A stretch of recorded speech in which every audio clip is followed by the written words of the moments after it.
Long ago, there was a small boarding school in the countryside. Children lived with their teacher.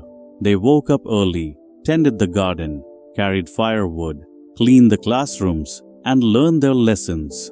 Life was simple, but full of learning. Among the children was a boy named Eli. Eli was cheerful and kind, but he struggled with studies. Reading letters, understanding words, and remembering lessons felt impossible for him. No matter how hard he tried, nothing seemed to stick. The teacher noticed Eli's struggle and tried to help. "Eli, try this way," he would say, patiently, showing the letters slowly. But Eli still got confused. Sometimes he would sigh in frustration and hide his face in his hands. Other children noticed and started teasing him. "You're so slow," they laughed. "You'll never learn anything." Eli felt ashamed. Every word felt like a stone on his chest. Some days he wanted to hide and never show his face again. Months passed.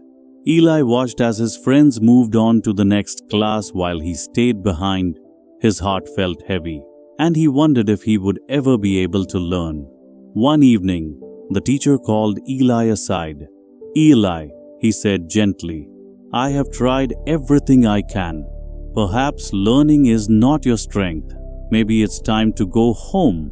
Eli's heart sank. Maybe he's right, he thought. Slowly, with a heavy step, he left the school and walked toward his village, feeling defeated. Tears pricked his eyes. On the way, he stopped by the village well. He noticed deep marks on the stones around it. Curious, he asked an elderly woman nearby, "How did these marks appear on such hard stones? Did someone carve them?" The woman smiled kindly. "No, Eli. Look at this thin rope," she said, pointing to a rope used to draw water from the well. Every day, it rubbed against the stone. Slowly, over time, it made these deep marks. The stone didn't give up, and neither did the rope. Eli stared at the rope and the stone. A spark of hope lit up inside him. If a soft rope can leave marks on hard stone through constant effort, maybe I can also learn if I try every day, he thought. That night, Eli couldn't sleep. He made a decision. He would not give up. He would return to school and keep trying, no matter how long it took. The next morning, Eli returned to the school.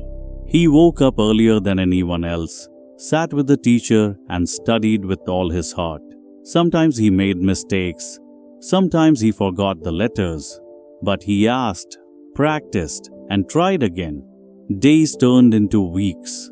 Every morning, Eli carried firewood, tended the garden, and then sat by the teacher for lessons. He asked questions, wrote carefully, and repeated lessons over and over.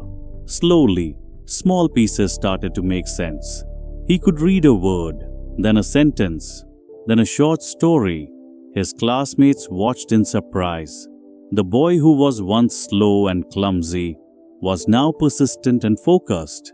Some of them tried to help him, and others began to admire his determination. Months passed, then years. Eli's hard work began to show results.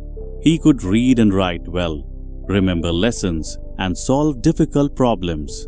The boy who was once laughed at became confident and respected. Eventually, Eli grew into a wise and knowledgeable young man. He wrote important books and shared his learning with others. People came from far and wide to read his work and seek his guidance. Eli never forgot the lesson of the rope and the stone. It taught him that consistent effort, patience, and determination can overcome even the hardest obstacles. Moral of the story: nothing is impossible with practice. No matter how difficult something seems, if you keep trying every day, you will succeed. Even the smallest effort, repeated consistently, can make a lasting mark.